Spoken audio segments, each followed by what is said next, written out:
Welcome everybody. Thanks so much for joining us for Inspire 2022. I'm Shannon Painter.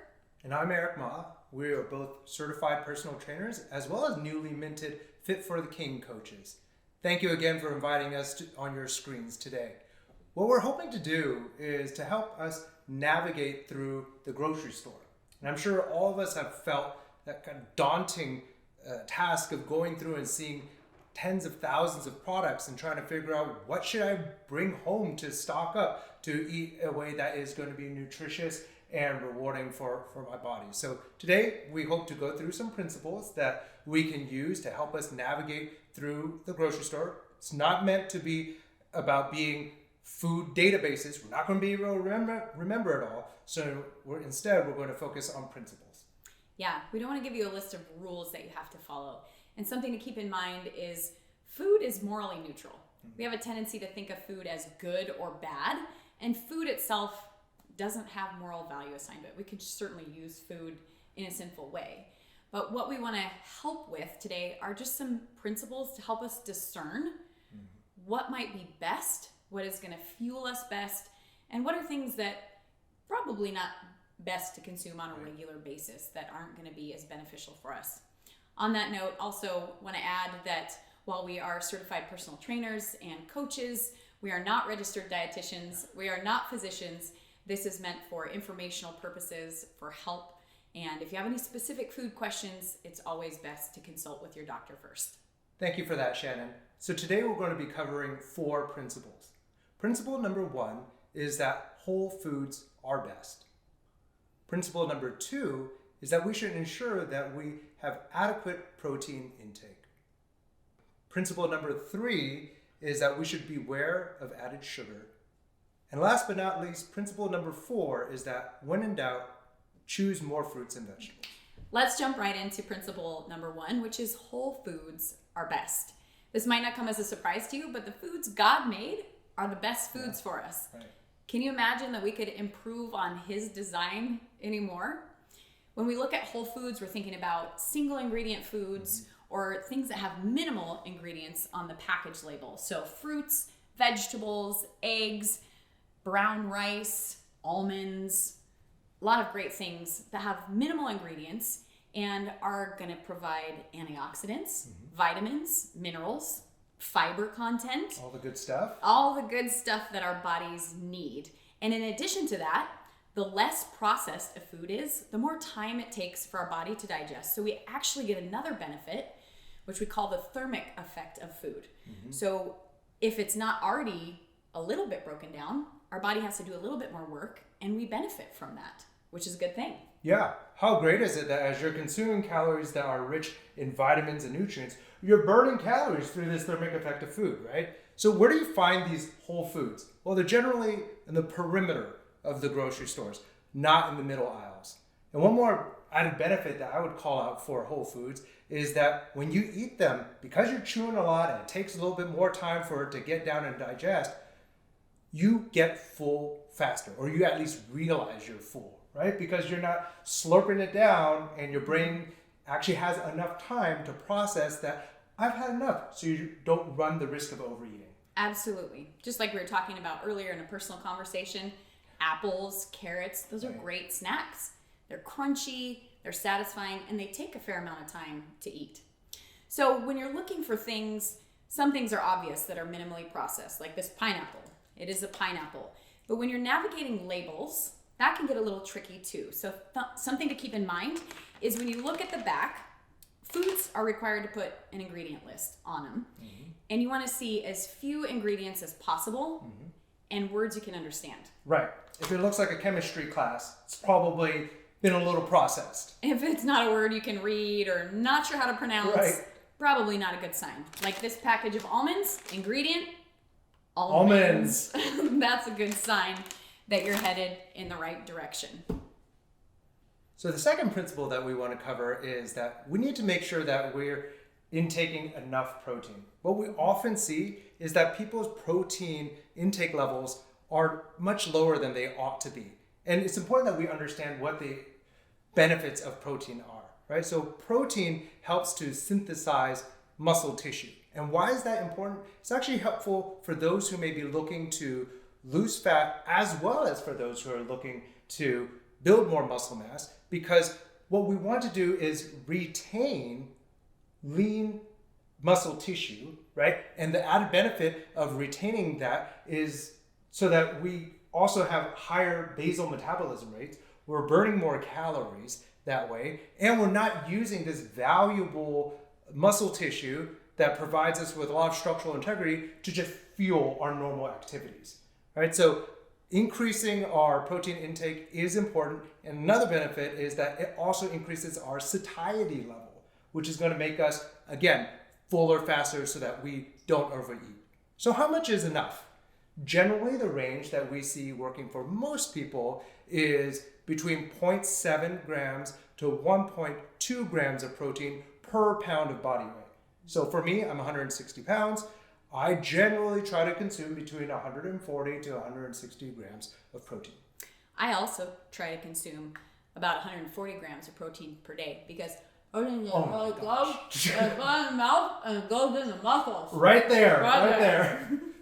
All right, all joking aside, I mean, that was really fun and everything. But one thing people have a tendency to think about when we say protein is protein powder or protein bars. And while we think supplements are fantastic and we have some great ones available, we do want to remember that they are supplements. So just like whole foods are best, getting your protein primarily from whole food sources is best as well.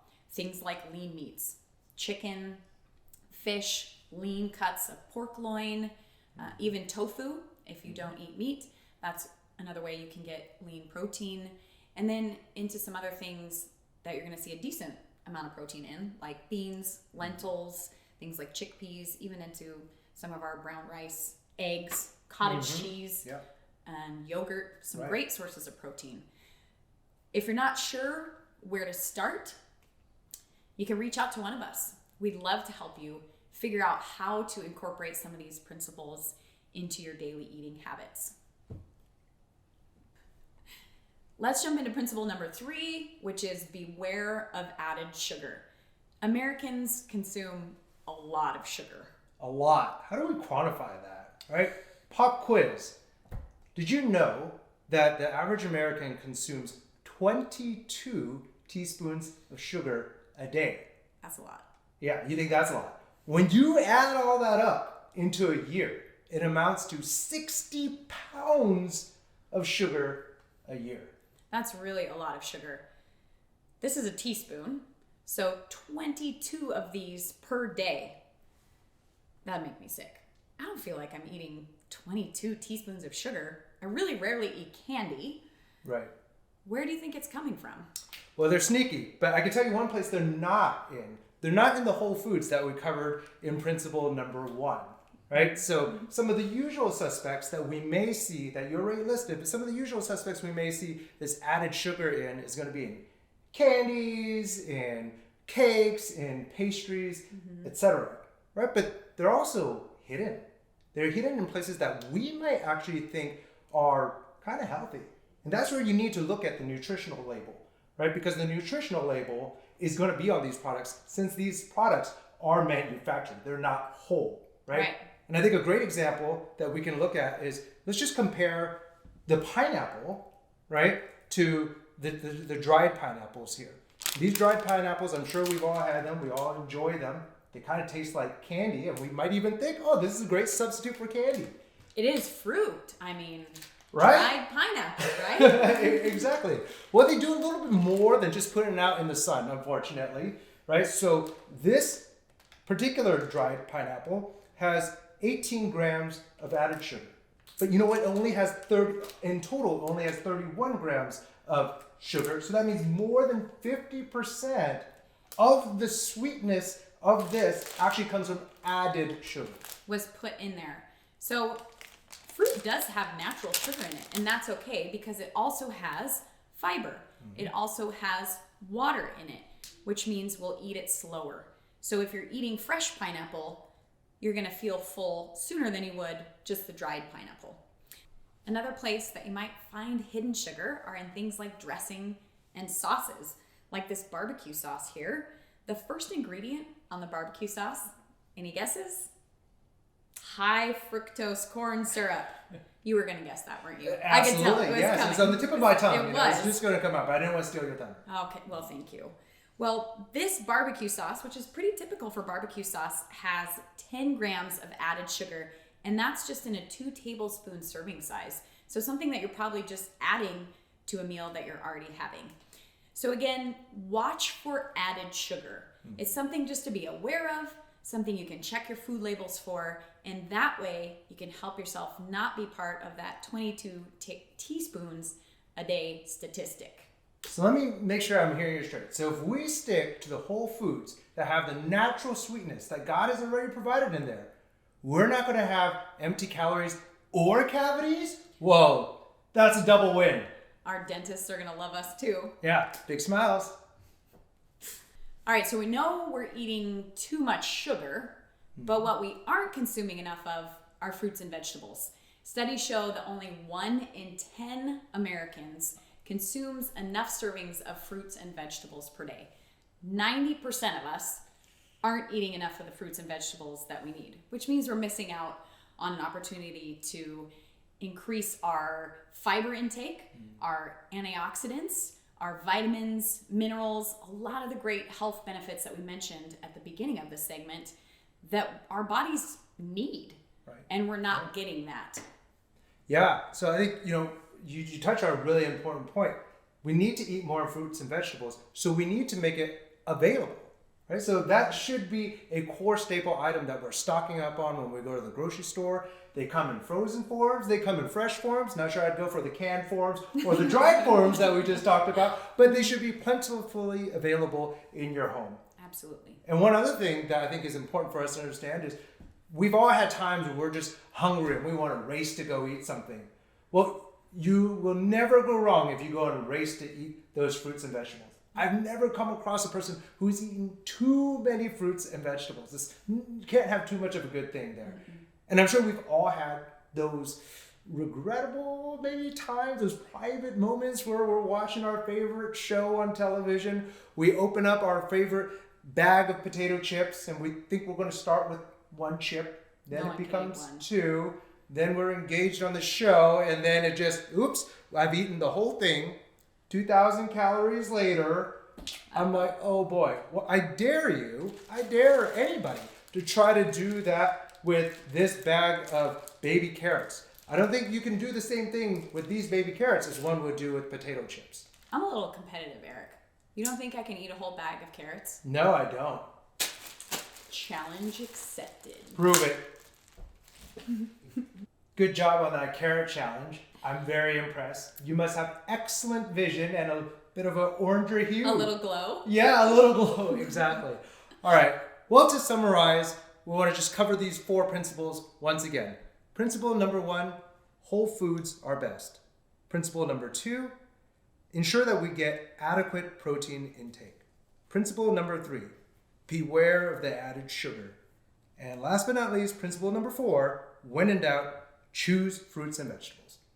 As one closing thought, we have one more thing that we want to caution you against, and that is beware of health claims on processed foods. So the foods, again, that God made that are whole foods, they don't need to make claims. We know they're healthy, they're good the way they are, but sometimes products have claims on them that try to grab your attention and try to point your attention to something that might be a slight benefit of the product. And a lot of times that's in order to hide the things that aren't as beneficial. For example, we found these egg bites in the freezer section, and on here they say that they support a low-carb lifestyle.